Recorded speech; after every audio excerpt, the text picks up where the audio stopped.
Hello दोस्तों, नमस्कार। आप लोग कैसे हैं? आई होप कि आप लोग अच्छे होंगे और आप लोगों की तैयारी भी अच्छी चल रही होगी। तो दोस्तों, आपके लिए असिस्टेंट अकाउंटेंट एंड एडिटर के लिए एक और क्लास लेकर आ गया हूँ। यह क्लास आपकी जीएसटी से है। यह क्लास बहुत ही इम्पोर्टेंट है क्योंकि जीएसटी से हर पेपर में 3 या 4 क्वेश्चन आपको ज़रूर देखने को मिलेंगे। तो यह वीडियो उन दोस्तों को भी भेज दीजिए जो इसका पेपर देने जा रहे हैं, क्योंकि यह वीडियो बहुत ही इम्पोर्टेंट है। इससे आपको 3 या 4 क्वेश्चन आपको ज़रूर मिलेंगे और इससे बाहर एक भी क्वेश्चन नहीं जाएगा, ये मेरी गारंटी है। क्योंकि आपको मैं बेसिक भी करा दूंगा, उससे रिलेटेड क्वेश्चन भी करा दूंगा, एमसीक्यू जो भी हैं सभी इसमें करा दूंगा। और वीडियो को जो भी बच्चे नए हमसे जुड़ रहे हैं तो वीडियो को लाइक, शेयर और चैनल को सब्सक्राइब ज़रूर कर लेना। तो चलिए वीडियो को स्टार्ट करते हैं। सबसे पहले हम देखेंगे जीएसटी के जनक कौन है। जीएसटी के जनक अटल बिहारी वाजपेयी जी को माना जाता है। तो इसमें क्या है, अटल बिहारी वाजपेयी को अक्सर जीएसटी के जनक के रूप में जाना जाता है। नई अप्रत्यक्ष प्रणाली का विचार 1999 में प्रस्तावित किया गया था और इसे आगे बढ़ाया गया था। वर्तमान में जीएसटी परिषद के अध्यक्ष केंद्रीय वित्त मंत्री निर्मला सीतारमण जी हैं। कौन है? निर्मला सीतारमण। आगे देखते हैं, आगे क्या पूछ रहा है। जीएसटी क्या है? जीएसटी क्या है? जीएसटी या वस्तु एवं सेवा कर वस्तुओं और सेवाओं की आपूर्ति पर लगाया जाने वाला एक अप्रत्यक्ष कर है। वस्तु एवं सेवा कर जीएसटी एक मूल्य वर्धित कर है, यानी वैट है, जो केंद्र और राज्य सरकारों द्वारा वस्तुओं और सेवाओं पर सामूहिक रूप से लगाया जाता है।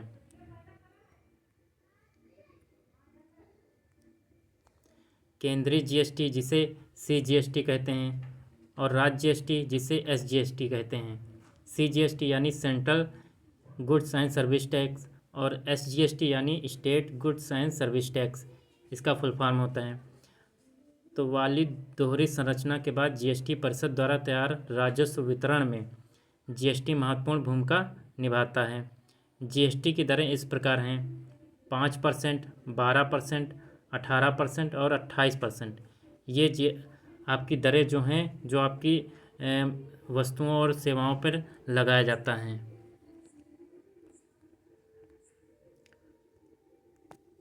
जीएसटी परिषद में कुल सदस्यों की संख्या 33 होती है। कितनी होती है? 33।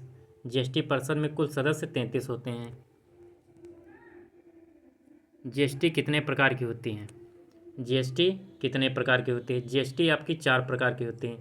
केंद्रीय वस्तु एवं सेवा कर जिसे सीजीएसटी कहते हैं, इसका फुल फॉर्म होता है central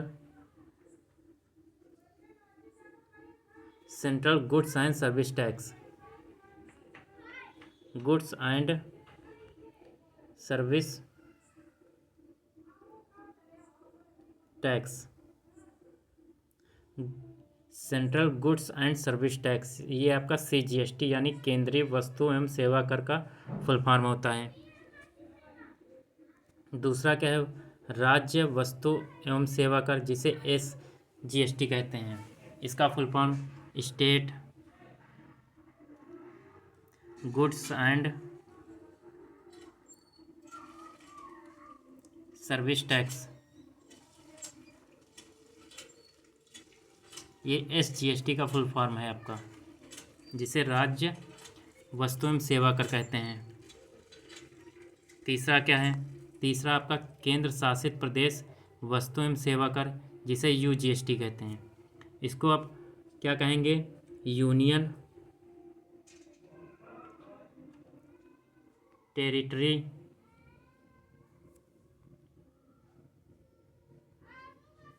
goods and service tax.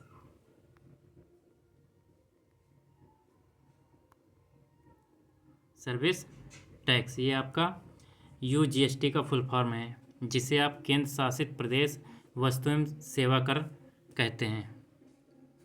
अगला हो गया फोर्थ, एकीकृत वस्तु एवं सेवा कर जिसे आईजीएसटी कहते हैं। इसका फुल फॉर्म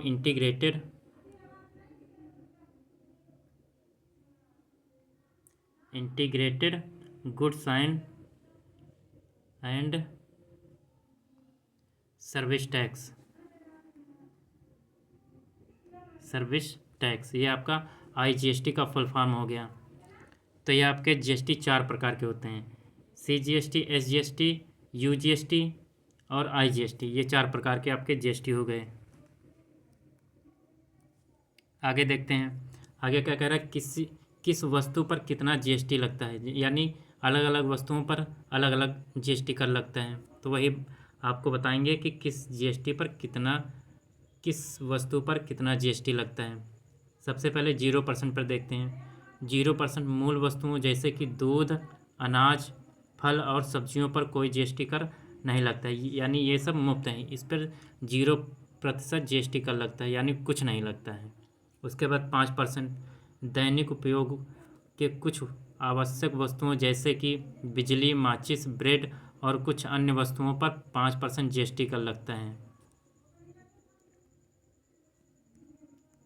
किस पर 5% लगता है? जैसे कि आपकी बिजली हो गई, माचिस हो गए, ब्रेड हो गए और कुछ अन्य, जैसे बिजली, ब्रेड, ये सभी चीज़ें जो खाने वाली हैं उस पर 5% टैक्स लगता है। उसके बाद 12% टैक्स अधिकांश वस्तुओं और सेवाओं पर 12% GST लगता है, जैसे कि रेस्टोरेंट में बिना शराब के भोजन, कपड़े, मोबाइल फ़ोन, साबुन और टूथपेस्ट आदि बहुत से ऐसी चीज़ें हैं जिस पर 12% टैक्स लगता है। अब GST कब देना पड़ता है? क्या है, GST कब देना पड़ता है? अगर आपका सालाना टर्नओवर 40 लाख रुपए है, कितना, 40 लाख रुपए है, कुछ स्थितियों में 20 लाख से अधिक, 40 लाख, और या फिर जैसे कि 20 लाख उन लोगों के लिए जो पहाड़ी क्षेत्रों में रहते हैं, उनके लिए 20 लाख से अधिक है तो आपको GST की नज़र में टैक्स पेयर करना होता है, यानी आपको GST टैक्स भरना पड़ेगा। इसके लिए आपको अपने बिजनेस में टैक्स चुकाना पड़ता है। इस टैक्स को चुकाने के लिए रजिस्ट्रेशन कराना पड़ता है। जैसे कि आपके पास 40 लाख सालाना टर्नओवर है यदि आपके पास इससे ज़्यादा हो रहा है तो आपको टैक्स देना पड़ेगा। ये 40 लाख के अंदर अगर आपके पास सालाना कमाई है तो टैक्स नहीं देना पड़ेगा। उसी प्रकार 20 लाख पहाड़ी क्षेत्रों में आदिवासियों के, इन प्रकार व्यक्तियों के जैसे सालाना टर्नओवर 20 लाख रुपए है या फिर उससे ज़्यादा है तो टैक्स लगेगा, उससे कम है तो टैक्स नहीं लगेगा। ये चीज़ें हैं। अब आपके क्वेश्चन देखते हैं, 20 क्वेश्चन है और ये बहुत ही महत्वपूर्ण क्वेश्चन है। तो चलिए पहला क्वेश्चन देखते हैं। पहला क्वेश्चन क्या कह रहा है, वस्तु और सेवा कर जिसे GST की अवधारणा किस देश से शुरू की गई थी? कनाडा से, संयुक्त राज्य अमेरिका से, ब्रिटेन से या फिर जर्मनी से? तो GST की अवधारणा कनाडा देश से शुरू की गई थी। कहाँ से? कनाडा देश से। ऑप्शन ए सही है, कनाडा देश से शुरू हुई थी। नोट में क्या है, वस्तु और सेवा कर GST घरेलू उपभोग के लिए बेचे जाने वाले अधिकांश सामानों और सेवाओं पर लगाया जाने वाला कनाडाई मूल्य वर्धित कर है। भारत में यह कर अप्रत्यक्ष करों को खत्म करने के लिए लागू किया जा रहा है। क्वेश्चन नंबर सेकंड देखते हैं। क्वेश्चन नंबर 2, निम्नलिखित में से कौन सा वक्तव्य GST के बारे में सही नहीं है? ऑप्शन ए, GST एक अंतिम बिंदु पर लगाया जाने वाला रिटेल टैक्स की तरह है। इस कर को उपभोक्ता को से वसूला जाता है। ऑप्शन बी क्या कह रहा है, GST भारत में प्रचलित सभी अप्रत्यक्ष करों को समाप्त कर देगा। ऑप्शन सी, यह पूरे देश में 1 जुलाई 2017 से लागू किया जाएगा। ऑप्शन डी, यह भारत में कर ढांचे को एकीकृत करेगा। तो इसमें आपको सही नहीं है वो बताना है। 3 सही होंगे, 1 गलत होगा, तो वही आपको बताना है। तो क्या कह रहा है, ऑप्शन बी देखिए, GST भारत में प्रचलित सभी अप्रत्यक्ष करों को समाप्त कर देगा, ये बिल्कुल गलत है। ऑप्शन बी सही है। नोट में क्या है, GST भारत में लगाए गए सभी अप्रत्यक्ष करों को समाप्त करेगा। ये अप्रत्यक्ष करों को समाप्त करेगा, ना कि प्रत्यक्ष करों को समाप्त करेगा। तो इसका सही आंसर है ऑप्शन बी। अगला क्वेश्चन, क्वेश्चन नंबर 3, निम्नलिखित में से कौन सा कर GST द्वारा समाप्त कर दिया गया है? सेवा कर, निगम कर, आयकर या फिर धन कर? तो कौन सा कर है जिसे GST द्वारा समाप्त कर दिया गया है? तो वो है सेवा कर। सेवा कर है जिसे जीएसटी द्वारा समाप्त कर दिया गया है। ऑप्शन ए सही है। नोट में क्या है, जीएसटी भारत में लागू सभी अप्रत्यक्ष करों को समाप्त करेगा। सेवा कर एक अप्रत्यक्ष कर है, इसलिए ये समाप्त हो गया, इसलिए इसे पूरे भारत में समाप्त कर दिया गया है। तो इसलिए इसका सही आंसर है ऑप्शन ए सही है। अगला क्वेश्चन, क्वेश्चन नंबर 4। क्वेश्चन है, जीएसटी के तहत निम्नलिखित में से कौन सी कर दर लागू नहीं होती है। जीएसटी के तहत निम्नलिखित में से कौन सी कर दर है जो लागू नहीं होती है। 5%, 12%, 18% या फिर 25%। इसमें से कौन सी दर है जो जीएसटी लागू नहीं करता है। तो ऑप्शन डी सही है, 25%। ऑप्शन डी 25% दर लागू नहीं करता है। नोट में क्या है, जीएसटी में 5 मूल दरें शामिल हैं, जिसमें 0%, 5, 12%, 18% और 28%। ये दरें हैं जो जीएसटी के द्वारा लागू की जाती हैं, बाकी नहीं लागू की जाती हैं। अगला क्वेश्चन, क्वेश्चन नंबर 5। क्वेश्चन है, जीएसटी किस पर लगाया जाता है। निर्माता पर, खुदरा विक्रेता पर, उपभोक्ता पर या फिर उपरोक्त सभी पर। तो जीएसटी निर्माता पर भी लगाया जाता है, खुदरा विक्रेता पर भी लगाया जाता है, उपभोक्ता पर भी लगाया जाता है। यानी इसका सही आंसर ऑप्शन डी, उपरोक्त सभी, इन सब पर लगाया जाता है। ऑप्शन डी सही है, जीएसटी इन सब पर लगाया जाता है। नोट में क्या है, जीएसटी एक अप्रत्यक्ष कर है जिसका भुगतान अंतिम रूप से उपभोक्ता द्वारा किया जाता है। तो इसलिए इसका सही आंसर ऑप्शन डी। अगला question, question number 6। Question number 6 है, किस प्रकार का कर जीएसटी है। प्रत्यक्ष कर है, अप्रत्यक्ष कर है, वस्तुओं और सेवाओं के प्रकार पर निर्भर करता है। ऑप्शन डी, उपरोक्त में से कोई नहीं है। तो ये बताना है कि जीएसटी किस प्रकार का कर है। तो इसका सही आंसर है ऑप्शन बी, अप्रत्यक्ष कर है। जीएसटी एक अप्रत्यक्ष कर है। ऑप्शन बी सही है। नोट में क्या है, वस्तु और सेवा कर एक अप्रत्यक्ष कर है जो कि वस्तुओं और सेवाओं दोनों पर लगाया जाता है। ऑप्शन इस क्वेश्चन नंबर 7। क्वेश्चन है, जीएसटी परिषद का प्रमुख कौन होता है, कौन है।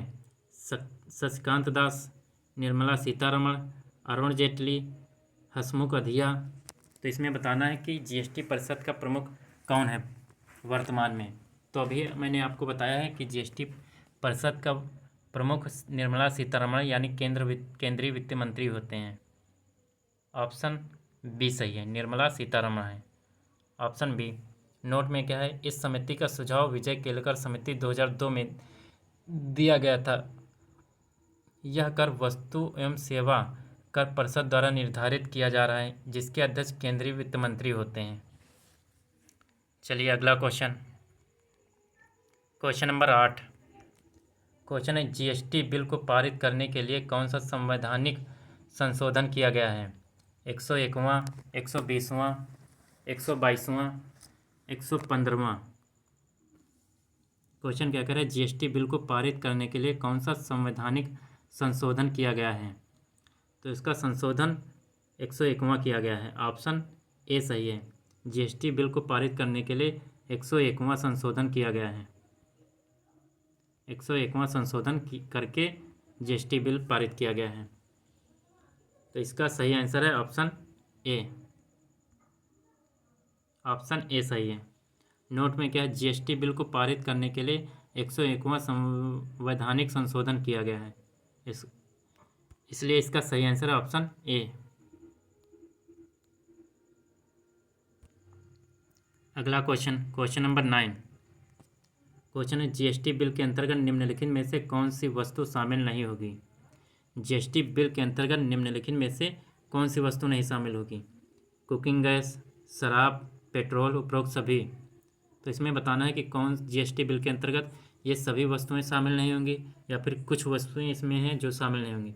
तो इसका सही आंसर है ऑप्शन डी, कुकिंग गैस भी शामिल नहीं होगी, शराब भी नहीं शामिल होगी, पेट्रोल भी नहीं शामिल होगा। इसलिए इसका सही आंसर है ऑप्शन डी। ऑप्शन डी सही है। नोट में क्या है? कुकिंग गैस, शराब, पेट्रोल, हवाई ईंधन, प्राकृतिक गैस और डीजल को जीएसटी के अंतर्गत नहीं कवर किया गया है। राज्य सरकार इन वस्तुओं पर अपनी इच्छा के अनुसार कर लगा सकती हैं। राज्य सरकार चाहे तो इस पर कर लगा सकते हैं, लेकिन सेंट्रल केंद्र इस पर कर नहीं लगा सकता है। तो इसका सही आंसर है ऑप्शन डी सही है। अगला क्वेश्चन नंबर 10। क्वेश्चन है, वस्तु एवं सेवा कर लागू करने के पीछे सरकार का मुख्य उद्देश्य क्या है? ऑप्शन ए, देश में कर एकरूपता लाने के लिए। ऑप्शन बी, सरकारी राजस्व में वृद्धि करने के लिए। ऑप्शन सी, सभी अप्रत्यक्ष करों को बदलने के लिए। ऑप्शन डी, उपरोक्त सभी। तो इसका सही आंसर है ऑप्शन डी। वस्तु एवं सेवा कर लागू करने के पीछे सरकार का मुख्य उद्देश्य है कि देश में कर एकरूपता लाने के लिए, सरकारी राजस्व में वृद्धि करने के लिए भी, और सभी अप्रत्यक्ष करों को बदलने के लिए। ये सभी सही हैं, इसलिए इसका सही आंसर है ऑप्शन डी। नोट में क्या? सरकार देश में कर एकरूपता लाने और कर के ऊपर कर लगाने की प्रणाली को दूर करना चाहती है।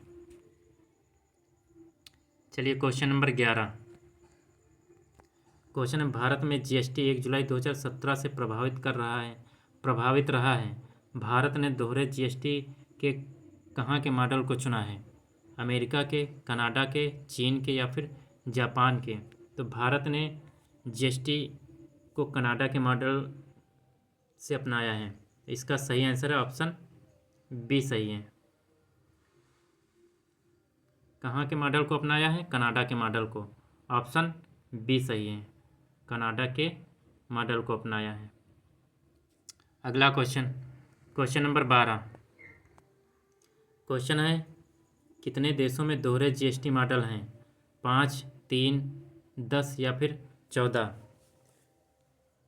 तो आपको बताना है कितने देशों में जीएसटी मॉडल दोहरे जीएसटी मॉडल हैं। तो 3 देशों में दोहरे जीएसटी मॉडल हैं। कितने? 3 देशों में। ऑप्शन बी सही है। अगला क्वेश्चन नंबर 13। क्वेश्चन है, जीएसटी को लागू करने वाला पहला देश निम्नलिखित में से कौन सा है? अमेरिका, फ्रांस, चीन या फिर जर्मनी? तो जीएसटी सबसे पहले किस देश ने लागू किया था? तो सबसे पहले फ्रांस ने किया था। ऑप्शन बी, जीएसटी को लागू करने वाला पहला देश फ्रांस था। ऑप्शन बी सही है। कौन सा देश? फ्रांस। अगला क्वेश्चन नंबर 14। क्वेश्चन है, लगभग कितने देश ने जीएसटी को अपनाया है? 90, 120, 140 या फिर 160? तो 160 देशों ने जीएसटी को अपनाया है। कितने देशों ने? 160 देशों ने जीएसटी को अपनाया है। ऑप्शन डी सही है। अगला क्वेश्चन नंबर 15। क्वेश्चन है, निम्न में से कौन सा देश अधिकतम जीएसटी कर स्लैब किस देश में अधिकतम जीएसटी कर स्लैब है? चीन में, भारत में, ऑस्ट्रेलिया में या फिर ग्रीस में? तो भारत में सबसे ज़्यादा कर स्लैब है। किसमें? भारत में सबसे ज़्यादा जीएसटी अधिकतम कर स्लैब है। ऑप्शन बी सही है। अगला क्वेश्चन नंबर 16। क्वेश्चन है, निम्नलिखित में से कौन सा देश सबसे बड़ा कर स्लैब है? ऑस्ट्रेलिया, नीदरलैंड, अर्जेंटीना या फिर आयरलैंड? क्वेश्चन कह रहा है, निम्नलिखित में से कौन से देश में सबसे बड़ा कर स्लैब है? तो इसका सही आंसर है ऑप्शन डी, अर्जेंटीना में सबसे बड़ा कर स्लैब है। ऑप्शन सी सही है। कहाँ पे? अर्जेंटीना में। अर्जेंटीना में सबसे बड़ा कर स्लैब है। ऑप्शन सी सही है। अगला क्वेश्चन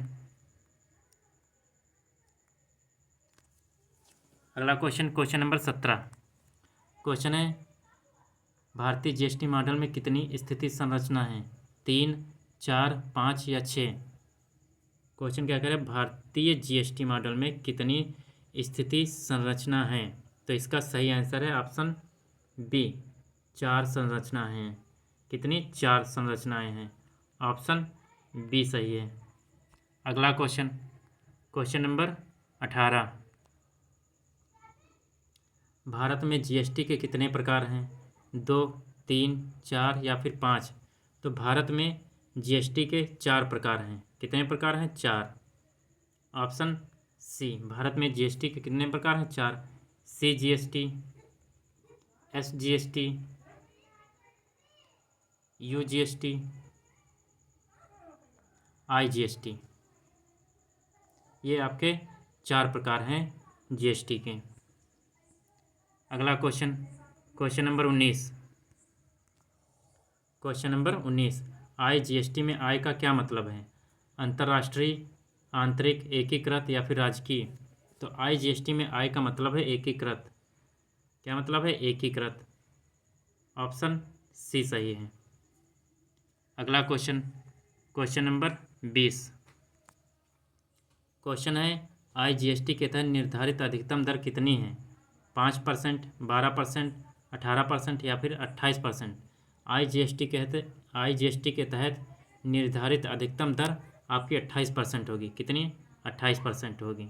ये सबसे ज़्यादा दर है। इसका सही आंसर है ऑप्शन डी सही है। तो दोस्तों, ये वीडियो आपको कैसी लगी? आई होप कि ये वीडियो आपको अच्छी लगी होगी और समझ में भी आया होगा। और एक और इसकी कल जीएसटी की एक और कल वीडियो MCQ लेकर आऊँगा।